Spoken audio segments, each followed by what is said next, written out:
जय हिंद साथियों, मैं हर्ष कुमार आपके अपने YouTube चैनल हर्ष स्टडी IQ जीके में आपका स्वागत करता हूं। तो आज के वीडियो में हम लोग जानने वाले हैं मौलिक अधिकार के बारे में। तो फ्रेंड, आप किसी भी एग्ज़ाम की तैयारी कर रहे होंगे, ये वीडियो आपके लिए बहुत बहुत बहुत इम्पॉर्टेंट है, क्योंकि मौलिक अधिकार से रिलेटेड क्वेश्चन हर एक एग्ज़ाम में पूछे ही जाते हैं और ये पॉलिटी का सबसे इम्पॉर्टेंट टॉपिक में से एक है। इसलिए वीडियो को अंत तक देखिएगा। अगर वीडियो आपको लगे इन्फॉर्मेटिव तो चैनल को लाइक और सब्सक्राइब जरूर कर लीजिएगा। तो चलिए चलते हैं हम लोग पहले प्रश्न के पास। तो पहला प्रश्न है कि भारत के नागरिकों के मौलिक अधिकारों का वर्णन है। भारत का जो नागरिक है उसके मौलिक अधिकारों का वर्णन किस अनुच्छेद से किस अनुच्छेद के बीच में है, यह पूछ रहा है हमसे। तो ये है फ्रेंड अनुच्छेद 12 से लेके अनुच्छेद 35 तक। इसमें भारत के नागरिकों को मौलिक अधिकारों को का वर्णन है। तो सही आंसर है ऑप्शन ए, अनुच्छेद 12 से लेके 35 तक इसमें मौलिक अधिकार का वर्णन है। दूसरा प्रश्न बनता है कि भारत के संविधान का भाग 3 संबंधित है। तो ये बहुत ही इम्पॉर्टेंट है, इसलिए आप याद रखिएगा कि संविधान का भाग 3 जो है फ्रेंड, यह संबंधित है भारत के नागरिकों के मूल अधिकार से। तो सही आंसर है ऑप्शन सी, मूल अधिकार। तो भाग 3 जो है यह संबंधित है मूल अधिकार से। अगला है, भारतीय संविधान के अंतर्गत मूल अधिकारों का संरक्षक कौन है। जो भारतीय संविधान में हम लोगों को मूल अधिकार दिया गया है, अगर वो मूल अधिकार की पालना नहीं हो तो हम लोग कहाँ जा सकते हैं, यह पूछा गया है। यानी कि मूल अधिकार का संरक्षक कौन होता है। तो यह होता है फ्रेंड भारत का न्यायपालिका। तो सही आंसर है ऑप्शन सी, न्यायपालिका, या संविधान का संरक्षक कहिए, मूल अधिकार का संरक्षण कहिए, यही है। अगला है, भारतीय संविधान में अस्पष्टता का उन्मूलन संबंधित है। अस्पष्टता का जो उन्मूलन संबंधित है, यह संबंधित है फ्रेंड अनुच्छेद 15 से। अनुच्छेद 15 में अस्पष्टता का अंत किया गया है। अगला प्रश्न बनता है कि भारतीय संविधान का कौन सा अनुच्छेद संवैधानिक प्रावधानों को संघीय संसद, राज्य विधान पालिकाओं द्वारा बनाए गए नियमों कानूनों पर प्राथमिकता प्रदान करता है। तो यह करता है अनुच्छेद 13। अगला है, संविधान के किस अनुच्छेद में उपाधियों का अंत किया गया है। यानी कि अब आप किसी को अपने मन से कोई उपाधि नहीं दे सकते हैं। तो यह अनुच्छेद 18 के तहत किया गया है। अनुच्छेद 18 के तहत सभी उपाधियों को खत्म कर दिया गया, लेकिन कुछ रीजनल रिस्ट्रिक्शंस है, जैसे कि कोई आदमी डॉक्टर है तो उसको डॉक्टर की उपाधि मिलेगी। इस प्रकार की जो सरकार की तरफ से उपाधियां दी जाती है वो उपाधियां मिलेगी, लेकिन कोई इंसान किसी दूसरे इंसान को उपाधि नहीं दे सकता।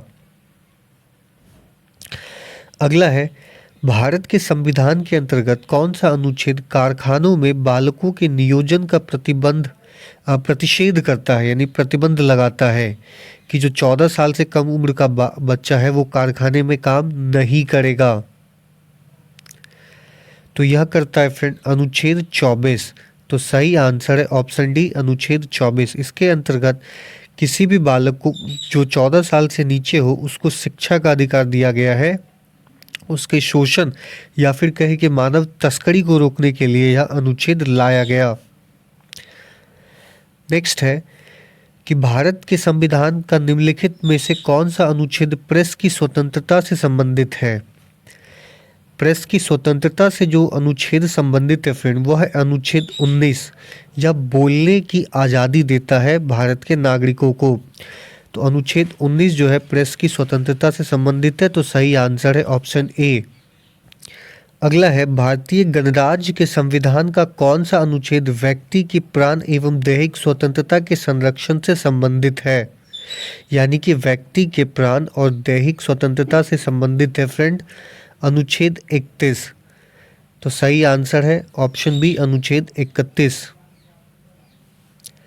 अगला है संविधान के किस अनुच्छेद के अंतर्गत सिखों द्वारा कृपाण धारण करना धार्मिक स्वतंत्रता का अंग माना गया है? तो यह है अनुच्छेद 26। अनुच्छेद 26 किसी भी सिख को कृपाण धारण करने की स्वतंत्रता प्रदान करता है। नेक्स्ट है मौलिक अधिकारों के अंतर्गत कौन सा अनुच्छेद बच्चों के शोषण से संबंधित है? तो बच्चों के शोषण से जो संबंधित है फ्रेंड वह है अनुच्छेद 24। यह बच्चों के शोषण से संबंधित अनुच्छेद है। तो सही आंसर है ऑप्शन डी। अगला है भारतीय संविधान के अनुच्छेद 25 में प्रयुक्त हिंदू शब्द किसे सम्मिलित नहीं करता है? तो यह है पारसियों को। देखिए बौद्ध, जैन और सिख ये तीनों धर्म हिंदू से ही अलग हुए हैं, इसलिए इन तीनों को संयुक्त रूप से हिंदू ही माना जाता है अभी तक। और जो पारसी है इसको अनुच्छेद 25 में प्रयुक्त हिंदू शब्द है वो नहीं माना जाता। तो सही आंसर होगा ऑप्शन बी। अगला है कि व्यक्तिगत स्वतंत्रता के लिए उच्च न्यायालय निम्नलिखित में से किस रिट को जारी कर सकता है? यानी जिस रिट को जारी कर सकता है उस रिट को हम लोग बोलते हैं बंदी प्रत्यक्षीकरण, या न्यायालय द्वारा उच्च न्यायालय द्वारा जारी किया जा सकता है। तो सही आंसर है ऑप्शन सी बंदी प्रत्यक्षीकरण। अगला है भारतीय संविधान के किस अनुच्छेद में भाषण एवं अभिव्यक्ति की स्वतंत्रता के मूल अधिकार का प्रावधान है? यानी किस अनुच्छेद में वाक एवं अभिव्यक्ति की आज़ादी यानी बोलने की आज़ादी दी गई है? तो ये दिया गया है फ्रेंड अनुच्छेद 19 में। सही आंसर हो जाएगा ऑप्शन बी अनुच्छेद 19। नेक्स्ट है निम्नलिखित में से किसको संविधान द्वारा मौलिक अधिकारों को लागू करने की शक्ति दी गई है? मौलिक अधिकार को लागू करने की शक्ति दी गई हो या फिर कहें कि उसे संरक्षण करने की शक्ति किसके पास है, एक ही बात है। तो यह है फ्रेंड भारत के सभी न्यायालय को। तो सही आंसर होगा ऑप्शन ए न्यायालय। अगला है मौलिक अधिकार किस देश के संविधान से लिया गया है? तो यह इम्पॉर्टेंट है। तो ये लिया गया है फ्रेंड अमेरिका के संविधान से। अमेरिका के संविधान से मौलिक अधिकार ग्रहण किए गए हैं। नेक्स्ट है निम्नलिखित में से कौन संविधान के अनुच्छेद 21 के दायरे में नहीं आता है? तो संविधान के अनुच्छेद 21 के दायरे में जो नहीं आता है फ्रेंड वो आता है मृत्युदंड। मृत्युदंड इसके अंदर नहीं आता है। अनुच्छेद 21 कहता है आपको दैहिक स्वतंत्रता संविधान द्वारा प्रदान किया जाता है। नेक्स्ट है उच्चतम न्यायालय की व्यवस्था अनुसार निजी भवनों के ऊपर राष्ट्रीय ध्वज फहराने पर नागरिकों का मौलिक अधिकार है। यह किस अनुच्छेद में बताया गया है कि कोई आदमी अपने घर के ऊपर झंडा फहरा सकता है? तो ये है फ्रेंड संविधान के अनुच्छेद 19A के तहत 1 के तहत। तो सही आंसर है ऑप्शन बी। अगला है कि भारतीय संविधान के अनुच्छेद 25 का संबंध किससे है? तो 25 का जो संबंध है वो है धर्म की स्वतंत्रता से। तो सही आंसर है ऑप्शन सी धर्म की स्वतंत्रता से अनुच्छेद 25 रिलेटेड है। नेक्स्ट है कि भारत के संविधान का कौन सा अनुच्छेद अपनी पसंद के व्यक्ति से विवाह करने के किसी व्यक्ति के अधिकार को शरण देता है? यानी कि कोई व्यक्ति दूसरे व्यक्ति से शादी कर सकता है, यह किस अनुच्छेद में बताया गया है? तो यह दिया गया है फ्रेंड अनुच्छेद 21 में। अगला है मौलिक अधिकार क्या है? इसमें से आपको बताना है कि मौलिक अधिकार क्या है, ये आप कमेंट बॉक्स में इसका आंसर दे दीजिएगा। अगला है भारत में रहने वाला ब्रिटिश नागरिक दावा नहीं कर सकता है। इसमें से किसमें से जो भारत के बाहर से आए हैं वो भारत का नागरिक नहीं है, इसमें से क्या वो दावा नहीं कर सकता है? तो वो यह दावा नहीं कर सकता फ्रेंड कि व्यापार और व्यवसाय की स्वतंत्रता का अधिकार उसे दिया जाए या अधिकार उससे छीन लिया जाता है। तो सही आंसर है ऑप्शन ए, व्यापार और व्यवसाय की स्वतंत्रता का अधिकार। जो विधि के समक्ष समता का अधिकार है, यह दूसरे देश के नागरिकों को भी भारत प्रदान करता है। जीवन और व्यक्तिगत स्वतंत्रता की सुरक्षा का अधिकार जो है, यह दूसरे देशों के भी लोगों को प्रदान हम लोग करते हैं।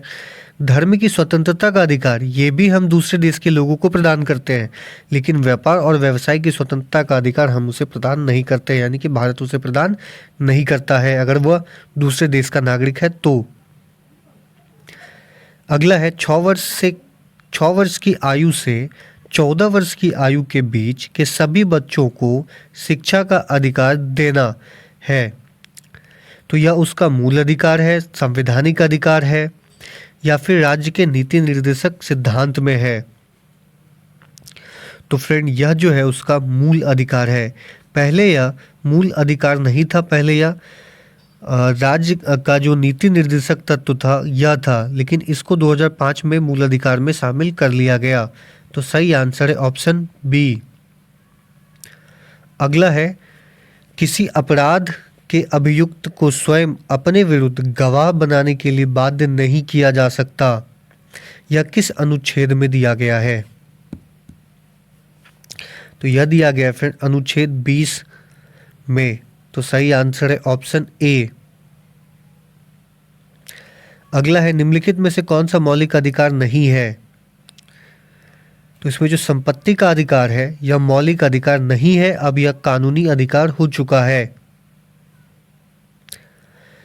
अगला है, भारत के संविधान का अनुच्छेद 15 एक मूल अधिकार है और यह किससे संबंधित है? तो यह समता के अधिकार से संबंधित है। तो सही आंसर है ऑप्शन डी। नेक्स्ट है, भारतीय संविधान में समता का अधिकार अनुच्छेद 5 द्वारा प्रदान अधिकार, देखो चूतिया वाला हम नहीं पढ़े थे ना, इसीलिए ऐसा हुआ। अगला है, भारतीय संविधान में समता का अधिकार किस अनुच्छेद द्वारा प्रदान किया गया है? तो यह प्रदान किया गया है अनुच्छेद 14 से लेकर अनुच्छेद 18 तक। सही आंसर होगा ऑप्शन सी, अनुच्छेद 14 से लेकर अनुच्छेद 18 तक। अगला है, कौन सा अनुच्छेद अल्पसंख्यकों को अपनी मनपसंद शैक्षणिक संस्थाओं को स्थापित करने का अधिकार देता है? तो सही आंसर है ऑप्शन डी, अनुच्छेद 30। अगला है, डॉक्टर BR अम्बेडकर द्वारा संविधान की आत्मा किसे कहा गया है? तो संविधान की जो आत्मा है यह कहा गया है संवैधानिक उपचार के अधिकार को। तो सही आंसर है ऑप्शन डी, संवैधानिक उपचार का अधिकार। अगला है, मौलिक अधिकारों के अंतर्गत कौन सा अनुच्छेद बच्चों के शोषण से संबंधित है? तो बच्चों के शोषण से जो संबंधित है वह है अनुच्छेद 24। तो सही आंसर है ऑप्शन सी, अनुच्छेद 24। नेक्स्ट है कि कारखानों अथवा खानों में कोई व्यक्ति नियुक्त नहीं किया जा सकता जब तक उसकी उम्र 14 वर्ष से अधिक ना हो। तो सही आंसर है ऑप्शन सी। तो फ्रेंड, अगर ये वीडियो आपको इन्फॉर्मेटिव लगी हो तो चैनल को लाइक और सब्सक्राइब जरूर कर लीजिएगा। मिलते हैं अगले वीडियो में।